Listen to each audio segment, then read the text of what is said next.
Video like जरूर कर लीजिए और ऐसे वीडियो लगातार फ्री में पाने के लिए चैनल को तुरंत सब्सक्राइब कर लीजिए और बेल आइकन को जरूर टैप कर लीजिए ताकि आगे भी सारे वीडियो आपको मिलते रहे। यूट्यूब में फॉलो करते हैं तो प्लीज ये वाला फ्री टेलीग्राम चैनल जरूर ज्वाइन कर लीजिएगा। सारे नोटिफिकेशन सारे अपडेट यहीं पे आते हैं, ध्यान रखिए।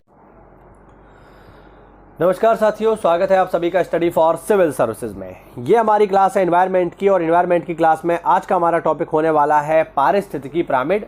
तो बिना किसी देरी के चलिए इसको पढ़ते हैं, जल्दी से समझते हैं। और पेपर में इससे देखिए सवाल आ जाता है, कई बार पेपर में इससे सवाल पूछा जा चुका है। तो चलिए जल्दी से इसको समझ लेते हैं। देखो पारिस्थितिकी पिरामिड क्या है, तो देखिए पिरामिड ही बनेगा। पिरामिड इस तरीके की श्रृंखला, इसको हम पिरामिड कहते हैं, उल्टा भी हो सकता है। तो ये क्या है, ये जो आपको बड़े बड़े त्रिभुज दिखाई दे रहे हैं इन्हीं को हम कहते हैं पारिस्थितिकी पिरामिड।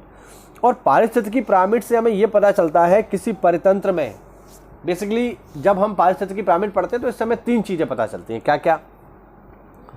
पहली चीज हमें यह पता चलती है किसी परितंत्र में जंतुओं की संख्या क्या होगी, पहली चीज जो पता चलेगी। दूसरी चीज हमें पता चलती है पारिस्थितिकी पिरामिड से किसी भी परितंत्र में जीवों का भार क्या होगा।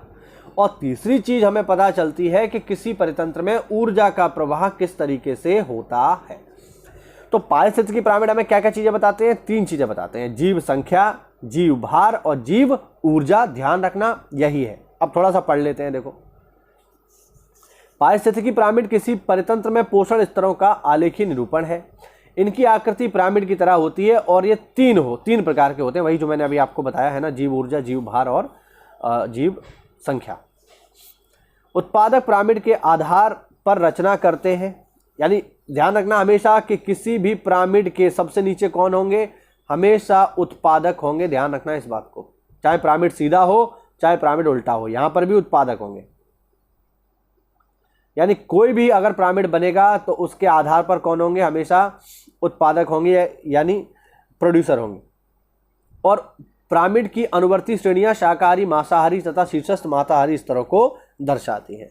अब जैसा कि हमने देखा कि तीन प्रकार के पिरामिड होते हैं, तो पहला जो इसमें टाइप है वो क्या है, वो है संख्या पिरामिड, जीव संख्या पिरामिड। अब जीव संख्या पिरामिड से हमें क्या पता चलेगा? जीव संख्या पिरामिड से हमें यह पता चलेगा कि किसी भी परितंत्र में, ठीक है, किसी भी परितंत्र में जीवों की संख्या किस प्रकार से होती है। आपको ध्यान रखना चाहिए कि जीव संख्या पिरामिड सीधा और उल्टा दोनों ही हो सकता है। ये ध्यान रखना, सीधा भी हो सकता है और उल्टा भी हो सकता है। यानी इसको सीधा भी बनाया जा सकता है और उल्टा भी बनाया जा सकता है। उदाहरण के लिए घास के मैदान में घासों की संख्या उन शाकाहारियों की संख्या से अधिक होती है जो उन्हें खाते हैं। अब कैसे है जरा इसे समझ लेते हैं। देखो जरा इसको, देखो जरा, घास में हम बात करते हैं साहब, ठीक है। ये एक उदाहरण है घास स्थल का। तो घास का मैदान है, तो घास के मैदान में सबसे ज्यादा क्या होगी, घास होगी। और घास कौन है, उत्पादक। घास को कौन खाएंगे, हिरन, ठीक है, हिरन खा रहा है। हर स्थिति में हिरन से ज्यादा संख्या घास की होगी, यानी हिरनों की संख्या कम होगी, घास की संख्या ज्यादा होगी। और नेचर ने इसको ऐसे ही डिजाइन किया है। अगर यहां पर घास की संख्या कम हो जाए और हिरणों की संख्या ज्यादा हो जाए तो हिरण भूखे नहीं मर जाएंगे। तो नेचर ऐसा नहीं करती है, हर हाल में भोजन का प्रबंध रहता है जिससे जीवों का जीवन चलता रहे, ठीक है। क्योंकि इनको नेचर ही तो आगे बढ़ा रही है, तो नेचर इनका पूरा ध्यान रखती है। तो एक घास के परितंत्र में अगर हम बात करेंगे तो घास के परितंत्र में सबसे ज्यादा संख्या किसकी होगी, घास के मैदान में घास की होगी। उसके बाद कौन, प्राथमिक उपभोक्ता, जैसे हिरन है। अब हिरन घास को खा रहा है तो घास ज्यादा है, हिरन कम है, तो यहाँ का एरिया देखो ज्यादा है और यहाँ का एरिया कम है। उसके बाद हिरन को कौन खा रहा है, मान लो। उसके बाद मान लो हिरन का शिकार कर ले रहे हैं कौन, भाई हिरन का शिकार कर ले रहे हैं यहाँ पर हम कह दें जैसे होते हैं लगड़बग्गे, है ना, लगड़बग्गे, है ना, लियोपर्ड कह सकते हैं इन्हें, या भेड़िया कह लो यहाँ पे। चलो अब आप देखेंगे एक जंगल में हिरणों की संख्या ज्यादा होगी अपेक्षाकृत भेड़ियों की संख्या से। यानी किसी भी जंगल में भेड़िए कम होंगे और हिरन ज्यादा होंगे। ऐसा क्यों? ऐसा इसलिए ताकि हिरणों को, मतलब ताकि भेड़ियों को पर्याप्त मात्रा में हिरणों का भोजन प्राप्त होता रहे, ठीक है। अगर ऐसा नहीं होगा तो फिर हिरन खाएंगे, मतलब भेड़िए खाएंगे क्या, भाई वो तो मांस ही खाएंगे, तो फिर ये समस्या हो जाएगी। और सबसे ऊपर कौन रहेंगे, उच्च मांसाहारी, जैसे शेर। अब एक जंगल में अगर आप देखोगे तो एक जंगल में शेरों की संख्या आपको सबसे कम मिलेगी। क्यों? क्योंकि ये उच्च मांसाहारी है। प्रकृति ने शेर को इस तरीके से बनाया है कि शेर 24 घंटे में से 20 घंटे सोता है। और 20 घंटे सोएगा। जो 4 घंटे जगता है वो केवल शिकार करने के लिए जगता है। बढ़िया उठेगा, एक आध हिरन पकड़ेगा या एक आध भैंस पकड़ेगा, उसको खाएगा और खा के फिर सो जाएगा। एक बार शिकार कर लिया तो 2-3 दिन तक शिकार करने की उसे आवश्यकता नहीं है, क्योंकि इतना सारा भोजन ही कर लेता है। अब आप अगर इमेजिन करो कि अगर शेरों की संख्या ज़्यादा हो जाए, बहुत ज़्यादा हो जाए, है ना, हिरन या भैंसों की संख्या कम हो जाए, तो ये नेचर में अच्छी बात थोड़ी है भाई। अगर शेरों की संख्या ज़्यादा हो जाएगी, भैंसों की या हिरणों की संख्या कम हो जाएगी, तो शेर खाएंगे क्या? एक स्थिति ऐसी आ जाएगी कि शिकार कम हो जाएगा, और शिकार कम हो जाएगा तो शेर भी मरने के कगार पर आ जाएंगे। तो ये नेचर इसको इस तरीके से बैलेंस करके चलती है कि भोजन हमेशा ज़्यादा रहे खाने वाले लोगों से। तो आप देख रहे हैं कि किसी भी घास स्थल में ये पिरामिड सीधा बन रहा है, जिसमें घास की संख्या सबसे ज़्यादा है और शेर की संख्या सबसे कम है। ठीक है, उम्मीद कर रहा हूँ आपको समझ में आ रहा होगा ये। अब इसको हम उल्टा भी बना सकते हैं। कैसे, कहाँ बना सकते हैं साहब? यहाँ हम इसको बना सकते हैं एक जंगल में। ठीक है, जंगल में क्या है, ये इसको आप एक पेड़ का एग्जाम्पल समझ लो। ये एक पेड़ है, ठीक है, ये एक पेड़ है।